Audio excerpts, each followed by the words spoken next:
हैं वो मैंने आपको बताई हुई थी पहले भी, और न्यूमेरिकल्स ही मेजरली इस चैप्टर में से आते हैं। तो अपना न्यूमेरिकल पोर्शन पक्का कर लेते हैं हम लोग आज। कुछ टाइप ऑफ क्वेश्चंस करा रहा हूँ आप लोगों को, आप प्रैक्टिस करिएगा, आपको आते हैं या नहीं आते। ठीक है, हम लोगों ने ये वाले क्वेश्चंस कर लिए थे कि ए और बी दो टाइप के स्फेयर्स हैं, एक कॉर्नर पर है, बी बॉडी सेंटर पे है। बताइए फॉर्मूला क्या बनेगा। कितने लोग कर चुके हैं ऐसे वाले क्वेश्चंस? ए बी कर लिए थे। ये हो गए थे ना हमारे क्वेश्चंस, सभी लोग बताइए।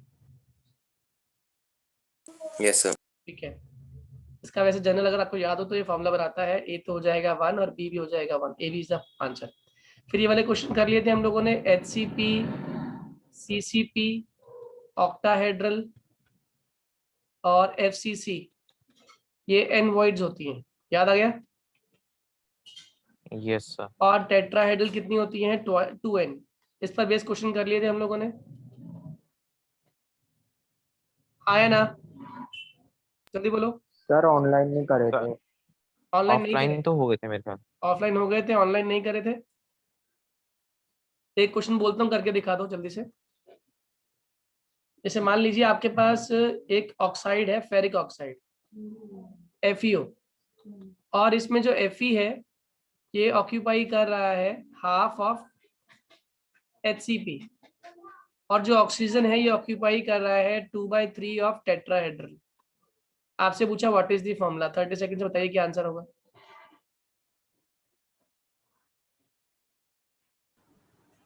F3O2 Fe3O2।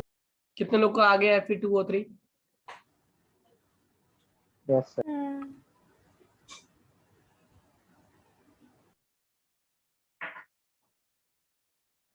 ये तो N हो गया।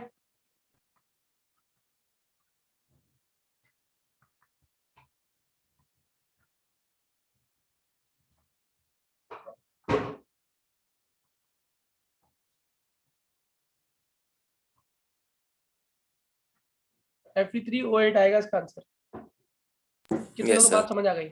यस आ गई सर। अगला सुन लो। न्यूमेरिकल्स बेस्ड ऑन डेंसिटी कितने लोगों को आते हैं? इसमें ज्यादा क्वेश्चन नहीं है, टाइप एक्सप्लेन करूंगा, बाकी टाइप से आप लोग समझिएगा। टाइप कितने लोगों को याद है? याद है सर, फॉर्मूला बेस्ड ना। बोलते जाओ। डेंसिटी। सिंपल क्यूबिक में ए और आर कैलकुलेशन बोलो। A = 2R। Very good, simple cubic. बताओ BCC में। 4/√3R। 4R/√3, ये BCC है। प्रांजल FCC में क्या होता है? 2√2R। 2√2R। हाँ 2√2R किसके लिए होता है? ये FCC के लिए होता है। समझ आ रही है बात? हाँ या ना? Yes sir. ओके, अब इस पर भी क्वेश्चन आता है। क्वेश्चन सुनो पहला। एल्यूमिनियम BCC में क्रिस्टलाइज कर रहा है और आपको कह दिया एज लेंथ 100 पिकोमीटर। ठीक है, पूछा रेडियस कितना है, निकाल पाओगे? Yes sir. बोलो yes formula. Sir. Yes sir. Yes A sir. = 4R/√3। ये 1 मार्क क्वेश्चन है। A = 4R/√3 पुट कर देना, तुम्हें A पता हुआ, वहां से R निकाल लेना। अगला question soon low. Based on density, density का फॉर्मूला बोलो। D = Zm/A³ × Na। बहुत बढ़िया, sir into M upon Na into A³। Z क्या होता है? कॉन्ट्रीब्यूशन, जिसे हम लोग BCC के लिए 2, सिंपल क्यूबिक में 1, और FCC में कितना आता है निकल के? 4 आता है, याद है? 4। Yes sir. ठीक है, अब आ जाइए जरा। आपको कह दिया गया एक NaCl क्रिस्टल है, FCC में है, एज लेंथ 10 पिकोमीटर दे दिया आपको, और कह दिया डेंसिटी 100 ग्राम पर सेंटीमीटर क्यूब। ठीक, आपसे पूछा बताइए कितने नंबर ऑफ पार्टिकल्स हैं इसके अंदर, नंबर ऑफ पार्टिकल्स, और अगर इसकी एज लेंथ है, एज लेंथ दे रखी है आपको, जल्दी बोलिए क्या आंसर होगा। 1 मिनट दिया मैंने करने के लिए।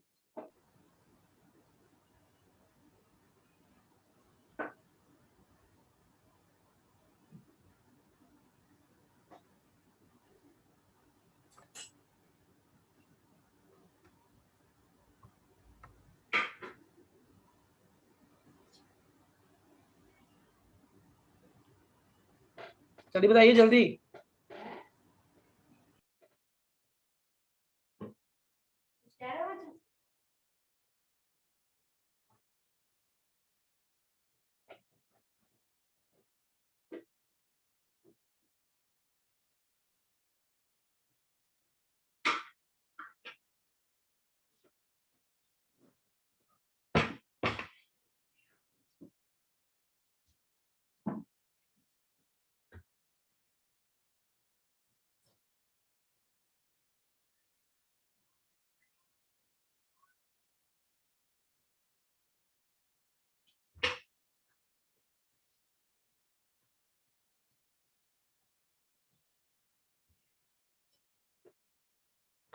अरे हुआ नहीं।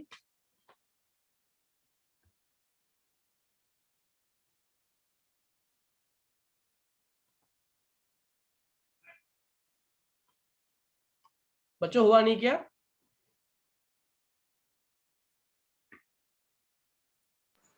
सर अभी कर रहा हूँ। अच्छा कर लो, जल्दी से, वेट कर रहा हूँ आंसर का।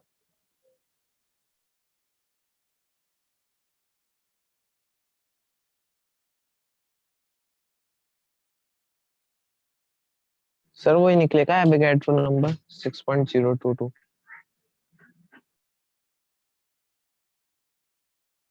कोई जरूरी नहीं है।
अरे हुआ नहीं क्या? Sir 2.3376 into 10 is to the power 24।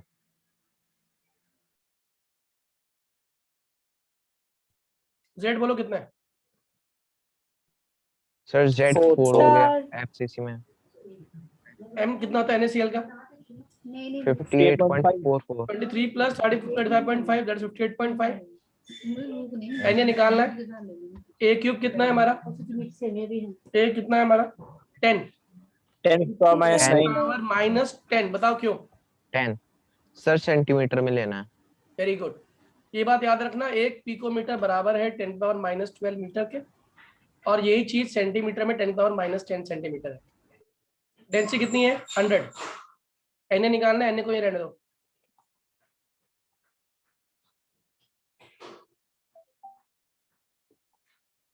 Ten का क्यूब कितना होता है? 1000, और ये हो गया 10 पावर माइनस 30। ये बेसिकली कितना हो गया? 10 का माइनस 30, ये +3 +5, 10 का माइनस 25 है ना? सही है। तो ये हो गया Yes, sir. 58.5 into 4 into 10 power 25। कितने लोगों को बात समझ आ गई? आ गई Yes, सर। sir. तो मैंने कहा ना, Yes, sir. जरूरी नहीं था कभी भी आप लोग एनए को एवोगैड्रो नंबर लिख कर आ जाओ। It depends upon the examiner, वो क्या क्वेश्चन दे रहा है आपको। अगला क्वेश्चन लिखो। एक क्रिस्टल है, मतलब एक अरेंजमेंट है जिसमें आपको एचलेन दी हुई है 100 पिकोमीटर, डेंसिटी दी हुई है क्रिस्टल की 300 ग्राम पर सेंटीमीटर क्यूब। ठीक है, डेंसिटी 300, 100 ले लो या 10 ले लो, और आपको मास दे दिया, पूछा 300 ग्राम इस सब्सटेंस में, 300 gram of this substance contains how many atoms. अगर ये एफसीसी अरेंजमेंट है, हाउ मेनी एटम्स, अगर ये एफसीसी अरेंजमेंट है। 1 मिनट दूंगा, पहले करके दिखाओ मुझे, दिमाग लगाओ इस क्वेश्चन के अंदर। आपको एचलेन दी हुई है, ए दिया हुआ है आपको इसका, और पूछा गया है कि कितने। जेड ही तो निकालना है ना, जेड ही तो निकालना है। हाँ जेड निकालो, निकालो एक बार।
हुआ किसी बच्चे का? नहीं।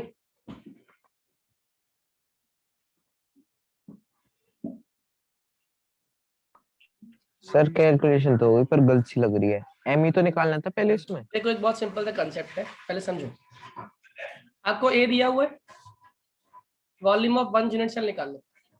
सर 2 आ रहा है। देखते हैं। ए क्यूब आ गया। ए क्यूब इज 110⁻⁻10 का क्यूब। दिखाया तो कितना हो गया ये? Yes sir. कितने लोगों को बात समझ आ गई है? आ गई। आ गई। अब डेंसिटी जो दी होती है हमेशा टोटल की देती है, टोटल का। तो मैं यहाँ से टोटल वॉल्यूम निकालने वाला हूँ। तो density is equal to sir आ मास गया इक्वल आंसर। वॉल्यूम होता है। आया ना? कितना मास दिया हूँ मैं? 300 ग्राम। और डेंसिटी कितनी है? 10। बताओ कितना निकल के आया वॉल्यूम? 30। आ गया 30. नहीं? 30। Yes sir. अब नंबर ऑफ एटम्स पूछ रहा है। बेसिक मैथ्स जानते हो, कमरे की तुम्हें वॉल्यूम पर चल गई। तो नंबर ऑफ यूनिट सेल्स पूछ रहा है, तो कैसे निकालोगे? टोटल वॉल्यूम, ये टोटल वॉल्यूम है आपकी। टोटल वॉल्यूम अपॉन नीचे volume of one unit cell. अच्छा, ये कौन सा अरेंजमेंट है? FCC into Z. कितना आ गया? 30/10⁻24 इंटू 4। कितने लोगों को बात समझ आ गई? आ गई सर। कहानी क्लियर है Yes, सभी sir. को? प्रांजल समझ आ गया? Yes sir. Ayush, Abhinav, Mayank, yes sir. Shivang समझ आ गया? शुभम? ठीक है। Yes, sir. क्वेश्चन में Yes. आपसे कैलकुलेशन करवाया था, वो समझ लो। अब क्वेश्चन लिखो अगला एक और। एल्यूमिनियम है, क्रिस्टलाइज कर रहा है एफसीसी में। ठीक है। डेंसिटी दे दी 1000 ग्राम पर सेंटीमीटर क्यूब। ठीक। और मॉलिक्यूलर इसका एटॉमिक मास होता है बेसिकली 27। ठीक। एज लेंथ दे दिया आपको 10 पिकोमीटर। आपसे कहा calculate the radius. Calculate the radius निकालिए। 1 मिनट दिया मैंने करने के लिए।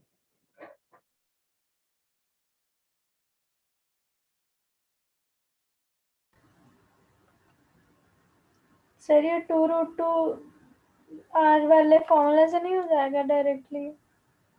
A निकालना पड़ेगा. Yes, sir. या तो आप ए का फॉर्मूले, ए का जो फॉर्मूला है ना वो पुट कर देना डेंसिटी वाले फॉर्मूले में, या फिर पहले ए निकाल लो फिर उसकी हेल्प से आर के रिलेशन पुट कर देना। आपके ऊपर है। आंसर निकालो। सर ये जिसका तो दे आंसर रखा है। आंसर निकालो। भाई ए तो आपने दे रखा है। सॉरी, ए तो कैलकुलेट करना था। आप ए को अननोन मानो। आपसे रेडियस निकालने के लिए कहा गया, लेकिन उससे पहले मुझे क्या निकालना पड़ेगा? ए। तो पहले ए निकालिए जल्दी से। ठीक है सर।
बोली क्या किया, सबसे पहले फॉर्मूला क्या लगा दिया, density is equals to z into M upon N A into a cube, आया ना। z कितना लिया 4, m कितना लिया 27, एन ए 6.022 10 पावर 23 और डेंसिटी की वैल्यू कितनी है 1000 इक्वल्स टू क्या निकाल दिया आपने ए क्यूब, कितना आ रहा है ए की वैल्यू जल्दी बोलो। सर 1.39 एंगस्ट्रॉम 1 पॉइंट नहीं 1.39 पिकोमीटर ये 39 पिकोमीटर, यानी कि 10 की पावर माइनस कितना हो गया 12 मीटर्स, 2 सेंटीमीटर्स, 3 मीटर्स आएगा 1.39 ये 10 सर पावर माइनस 10 हो गया, ठीक है, माइनस 10 माइनस 12 सेंटीमीटर मीटर्स है ना, में तो- अगर सेंटीमीटर में निकालोगे तो कितना हो जाएगा 1.39 इंटू 10 की पावर माइनस 10, ये आ गया हमारा हाँ मीटर्स, सर सेंटीमीटर में निकाला मैंने। ठीक है। सर एग्जाम में भी ऐसे ही का क्यूब रूट निकालने को आएगा? हाँ ऐसे ही आएंगे, 3 नंबर का क्वेश्चन ऐसे ही फ्री का नहीं मिलेगा, कैलकुलेशन लेकिन करवाए। क्यूब रूट निकालना तो आता नहीं है। देखो मैं तुम्हें एक आसान ट्रिक सिखाता हूँ, आज जिसमें तुम्हारा आंसर गलत नहीं होगा। जैसे मान ले बेटा तेरा सॉल्व कर कितना आ रहा है 81 आ रहा है, नीचे कितना था 6 था, और ये हो गया 10 की पावर 6.0 इंटू 10 की पावर हो गया तेरा 26, राइट। ये तो ऊपर आ गया 10 की पावर 26 और ये हो गया तेरा 81 अपॉन ये हो गया 6, ठीक है। 6.02 मान ले, डिवाइड कर जरा कितना आएगा, ये 3 से गया 27, हाँ 3 से गया 2, ये कितना हो गया लगभग तेरा बेटा 21 60 वो रुक जाओ 13.5 इंटू 10 की पावर 13.5 ठीक है। अब एक काम कर, इस 26 को ना, ये माइनस में है वैसे, माइनस में ऊपर है ना, हाँ तो अब इस माइनस में 10 पावर माइनस 26 को 27 में कन्वर्ट कर ले, तो कितना हो जाएगा 135 हाँ इन 10 पावर माइनस 27, और जब तू उसका क्यूब रूट हाँ। निकालेगी तो सबसे पहले माइनस 27 का क्यूब रूट क्या होता है 10 पावर माइनस 9, हाँ अब रह गया तेरा 135 क्यूब रूट में, तो तू जानती है 3 का क्यूब कितना होता है बेटा, 3 का क्यूब होता है 27, 4 का क्यूब 64, 5 का 125, तो 5 और 6 की बात करें तो 216, 6 का कितना होता है हमारा 36 इंटू 6 कितना होता है 216, और 5 का कितना होता है 125, तो तेरा आंसर इनके बीच में लाई कर रहा है 5 और 6 के बीच में, ठीक है। अब ये 125 है, ये 216 है, तो ऑब्वियसली बात है 5 के आगे बहुत बड़ी वैल्यू नहीं बड़ी होगी, समझ रही है मेरी बात प्रांजल। 5 के बाद चेक करिए 5.2 कितना होता है, 5.2 इंटू 5.2 इंटू 5.2 कितना होता है, तो तेरे को पता चल जाएगा कि ये पहले दूसरे अटेम्प्ट में तेरा आंसर आ जाएगा। अच्छा ठीक है। ठीक है, ज्यादा लंबी कैलकुलेशन करने की जरूरत नहीं है, क्योंकि आपको लॉक टेबल तो मिलेगा नहीं, अदरवाइज कैलकुलेशन टफ हो जाएगी।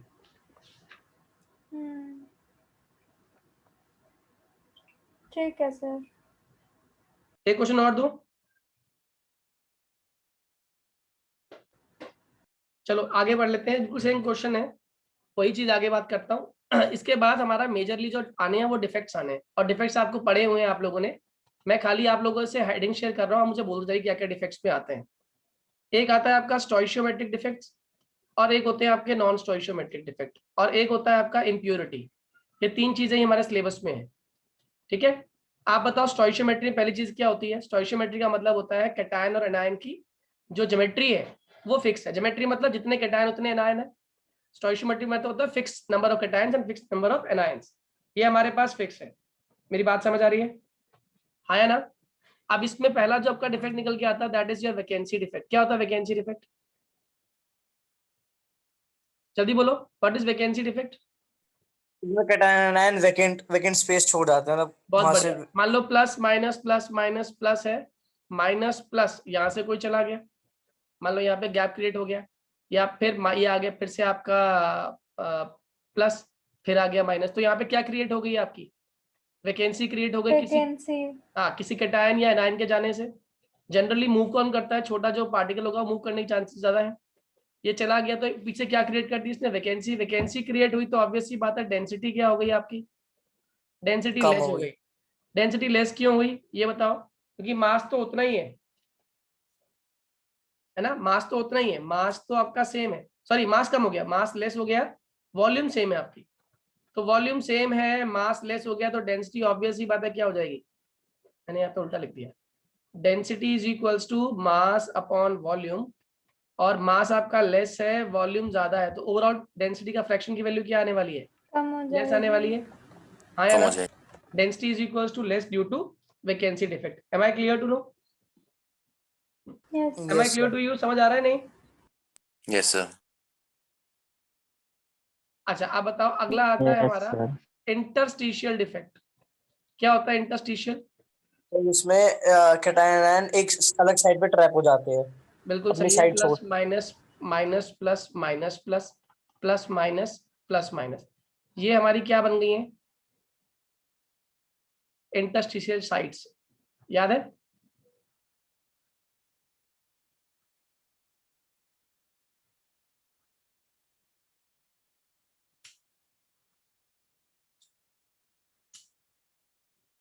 ठीक है।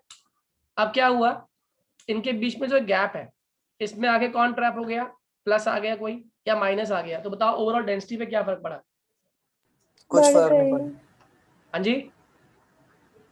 अगर बाहर से आ रहा है कोई, ध्यान रखना, अगर कोई बाहर से आ रहा है तो डेंसिटी बढ़ रही है, क्योंकि कैटायन आयन तो खाली अपनी पोजीशंस पे थे, लेकिन इंटरस्टिशियल साइट में जो ट्रैप हुआ है वो बाहर से आया था। अगर बाहर से आया तो डेंसिटी क्या होगी? ऑब्वियसली बात है, मास इंक्रीज हो गया ना। इस केस में मास इंक्रीज हो गया, वॉल्यूम उतनी ही थी, तो अगर मास इंक्रीज हो तो डेंसिटी क्या हो जाएगी हमारी? जल्दी बोलो। बढ़ डेंसिटी जाएगी। इंक्रीज। याद रहेगा। इसी में एक और चीज पढ़नी है आपने स्टोइशियोमेट्रिक डिफेक्ट में, एक होता है फ्रैंकल और एक होता है स्कॉटकी। डिफरेंस बोलो फ्रैंकल और स्कॉटकी में। इसमें कैटायन अपनी स्पेस छोड़ के, किसको छोड़ के? लैटिस साइट को छोड़कर कहाँ ट्रैप हो जाता है? इंटरस्टिशियल पे। इंटरस्टिशियल साइट पे। हाँ है ना? जबकि Yes, स्कॉटकी में sir. क्या होता है? कैटायन दोनों कैटायन और एनायन चले जाते हैं एनायन पेयर में मिस होते हैं, पेयर में क्या हो जाते हैं? मिस हो जाते हैं। हाँ। ये फर्स्ट पॉइंट आ गया, और ये क्या आ गया आपका? इसका भी फर्स्ट पॉइंट। बताओ किसकी डेंसिटी कम हो रही है? स्कॉटकी डिफेक्ट में स्कॉटकी में डेंसिटी डिक्रीज हो जाती है, डेंसिटी डिक्रीज। और फ्रैंकल में सेम फर्क रहती नहीं है। पड़ता। डेंसिटी सेम रहती है। बताओ किसका कैटायन, इसका रेडियस ऑफ कैटायन और एनायन के बीच में बहुत वेरिएशन होती है? इसमें फ्रैंकल में। Very good. Are having variations. ठीक है। जबकि इसका r cation and r anion are nearly same in radius. याद रहेगा। Yes sir. Am I clear to all? अब आ जाओ जरा, नॉन स्टोइशियोमेट्रिक डिफेक्ट कौन कौन से होते हैं? जल्दी बोलिए। मेटल एक्सेस ड्यू टू, कौन कौन से होते हैं नॉन स्टोइशियोमेट्रिक डिफेक्ट्स? बोलो बच्चों, याद है? भूल गए हो? अरे जिसमें हमने एफ सेंटर पढ़ा था, हिंट दे रहा हूँ, अब तो कम से कम। Sir metal excess metal metal excess किसकी वजह से? बोलो, मेटल एक्सेस किसकी वजह से? सर वो कैटायन वैकेंसी सबसे पहला आयनिक वैकेंसी। सबसे पहले एनायनिक वैकेंसी। याद है? मैंने आपको बताया था एनायनिक वैकेंसी बनती कैसे है। इसके ऊपर दो क्वेश्चन आते हैं बेस। सुनो पहला question, NaCl crystal in presence of Na vapours क्या कलर शो करता है? Yellow colour. कारण क्या है? ये बताया था मैंने आपको, Na plus Cl minus, Na plus Cl minus. यहाँ से कौन भागा? Cl minus. चारों तरफ क्या मौजूद है? Na वेपर्स मौजूद है। जब ये Cl माइनस बाहर पहुंचा तो बाहर Cl माइनस था, लेकिन ये Na था, तो इस Cl माइनस ने Na से कहा कि मुझसे कंबाइन कर। तो इस Na ने कंबाइन कैसे किया? Na ने अपने में से इलेक्ट्रॉन लूज किया और क्या बन गया? ये Na प्लस। ये जो इलेक्ट्रॉन लूज किया गया, तो ऑब्वियसली बात है यहाँ पर खाली जगह बन गई थी। इस खाली जगह पे आके कौन ट्रैप हो गया? ये इलेक्ट्रॉन आके ट्रैप हो गया। ये कौन सी साइट थी जहाँ पे इलेक्ट्रॉन ट्रैप हो रहा है? Anionic vacancy. इस एनायनिक वैकेंसी में कौन ट्रैप हो गया? इलेक्ट्रॉन ट्रैप हो गया। इलेक्ट्रॉन कहाँ से आ रहा था? एक्साइटेड स्टेट से आ रहा है ना इलेक्ट्रॉन, हायर स्टेट से। ये जो इलेक्ट्रॉन आ रहा है, ये आ कहाँ से रहा है? हायर स्टेट से लोअर स्टेट पे आ रहा है, ग्राउंड स्टेट पे आ रहा है। तो इस दौरान क्या करेगा अपने में से? जल्दी बोलो। एनर्जी रिलीज करेगा, और एनर्जी रिलीज करे तो क्या गेन कर लेगा? स्टेबिलिटी। और साथ में क्या लिबरेट करेगा? कलर। वो भी किस रीजन में? विजिबल स्पेक्ट्रम में। मेरी बात समझ आ रही है? विजिबल। फिर से रिपीट Yes, करता sir. हूं एक बार। कौन चला गया था? आपका कॉरेस्पॉन्डिंग कैटायन चला गया था। कैटायन मतलब क्या होता है? सॉरी, एनायन चला गया था। एनायन मतलब क्या हो गया? Negative charge. ये नेगेटिव चार्ज जैसे ही बाहर गया, बाहर कौन था? Na वेपर्स थे। तो इसने कहा कि मैं Na से कंबाइन करूंगा। Na से कंबाइन करने के लिए Na को अपने में से इलेक्ट्रॉन देने की जरूरत है। Na ने अपने में से इलेक्ट्रॉन लूज किए, Na क्या बन गया, Na+। और Cl ने वो इलेक्ट्रॉन Cl- जगह पे वो इलेक्ट्रॉन आके ट्रैप हो गया। जैसे ही वो इलेक्ट्रॉन आके ट्रैप हो गया, उसने वहां पे अपने में से एनर्जी लिबरेट करना शुरू कर दी, क्योंकि वो कहाँ से कहाँ आ रहा है, एक्साइटेड स्टेट से ग्राउंड स्टेट पे। तो जैसे ही उसने एनर्जी रिलीज करी, ध्यान रखिएगा वो किस रीजन में एनर्जी रिलीज कर रहा है, विजिबल स्पेक्ट्रम के रीजन में एनर्जी रिलीज कर रहा है, जिसको हम लोग क्या बोल देते हैं, एफ सेंटर। याद रखना, एनायनिक साइट, एनायनिक वैकेंसी जिस पे इलेक्ट्रॉन ट्रैप हो गया, इसको हम लोग क्या बोल देते हैं, F centre. Am I clear to you? Am I clear to you? Yes sir. समझ आ रही है मेरी बात, हाँ या ना? सेकंड कौन सा होता है, जल्दी बताओ। सेकंड होता है metal excess due to presence of extra cations, due to extra cations. अब एक्स्ट्रा कैटायंस की वजह से क्या होता है, ये समझ लो। इस पे क्वेश्चन कौन सा आता है, ZNO वाला, याद है? ZNO को आप हीट करते हैं, अगर हम बात करते हैं कि अगर ZNO को आप हीट करते हैं तो क्या होता है, तो आप बताइए क्या आंसर होगा इसका। आप ZNO को हीट करो, क्या बनेगा बच्चों, Zn2 plus half O2 plus 2 electron, याद है? तो यहाँ पे हमारा क्रिस्टल ऐसे था, Zn2 plus O2 minus Zn2 plus O2 minus O2 minus Zn2 plus O2 minus Zn2 plus, ठीक है, ये आ गया। यहाँ पे अब साथ में ट्रैप कौन हो रहा है, आके ट्रैप कौन हो रहा है, इंटरस्टिशियल साइड पे कौन ट्रैप हो गया,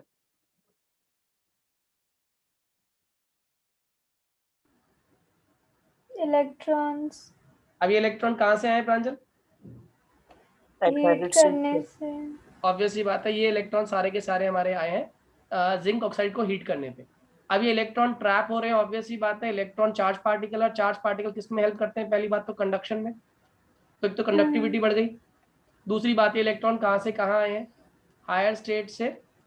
ये कहाँ पे ट्रैप हो गए भाई, हायर स्टेट से आके ग्राउंड स्टेट पे ट्रैप हो गए, ठीक है। जब ये हायर स्टेट से ग्राउंड स्टेट पे ट्रैप हो गए, तो इन्होंने भी क्या लिबरेट करी, एनर्जी, वो भी किस रीजन में, विजिबल रीजन में। Am I clear? Am I clear? Yes sir. याद रहेगा सभी को? इसके बाद एक और डिफेक्ट है जो आपके सिलेबस में है, दैट इज इम्प्योरिटी डिफेक्ट। बताओ क्या होता है। तो जैसे हमको एक फॉरेन इलेक्ट्रॉन में ऐड हो जाता है, देखो plus minus plus minus minus plus minus plus minus plus. अब इसमें से क्या हुआ, मान लो ये 2 प्लस यहाँ से गायब हो गए। अगर 2 प्लस गायब हो गए तो ऑब्वियसली बात है, मैंने इसमें एक डॉपिंग करी। डॉपिंग क्या होता है, एक डिजायर्ड इम्प्योरिटी को ऐड करना। किसे ऐड करना है, आया ना? Yes sir.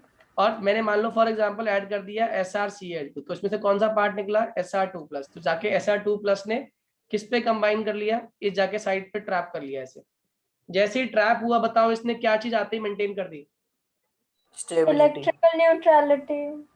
हाँ, तो इलेक्ट्रिकली क्या हो गया, ये न्यूट्रल हो गया। न्यूट्रल। लेकिन इलेक्ट्रिकली न्यूट्रल होने के साथ साथ इसने एक चीज और भी इंक्रीज कर दी है, यहाँ पर तो होल बन गया ना, यहाँ पर तो खाली जगह बन गई है, और खाली जगह क्या करती है, डिफेक्ट हो गया, कंडक्टिविटी बढ़ा दी इसने। मेरी बात समझ आ गई, कंडक्टिविटी इंक्रीज हो गई। Am I clear? Yes sir. समझ आ गया सभी को? एक और ध्यान रखना, हमें नॉन स्टोइशियोमेट्री डिफेक्ट में ऐसे क्वेश्चन भी आते हैं न्यूमेरिकल के।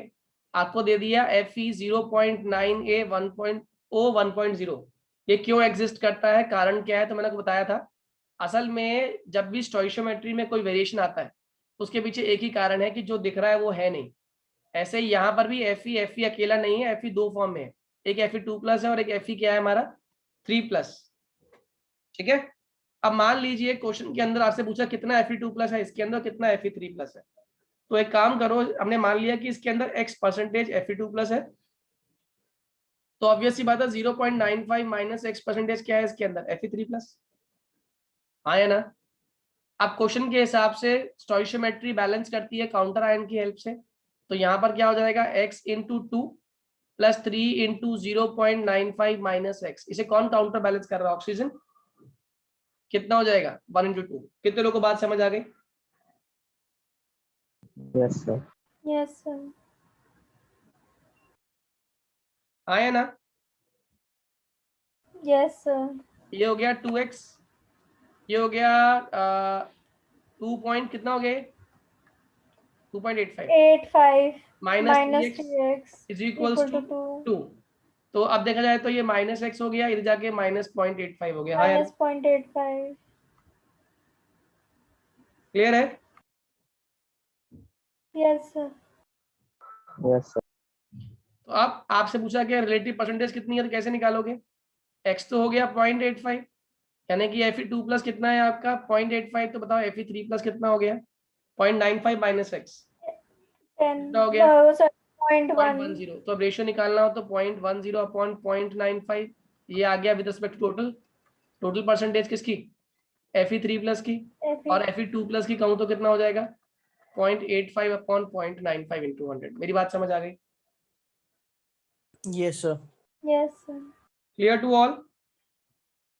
जल्दी बोलिए हाँ या ना। Yes sir. Yes sir. तो अगर ये कंसेप्ट है तो इस कंसेप्ट के साथ ही हमारे टाइप ऑफ न्यूमेरिकल्स भी खत्म होते हैं। ये चैप्टर थॉरोली एक बार आप रिवाइज कर लेना, क्योंकि कल आपकी सॉल्यूशन की थ्योरी कराऊंगा सारी, हार्डली 30 से 40 मिनट्स की क्लास होगी वो, जिसमें आप लोग पहले से ही पढ़ के रखोगे तो मुझे कराने में जल्दी होगा। ठीक है, सॉलिड स्टेट अपना पक्का तैयार रखो। अब सैंपल पेपर्स आप लोग उठाकर सिर्फ और सिर्फ सॉल्यूशन सॉलिड स्टेट के न्यूमेरिकल्स करके देखो सारे के सारे, कि क्या हम सॉलिड स्टेट के आए हुए न्यूमेरिकल्स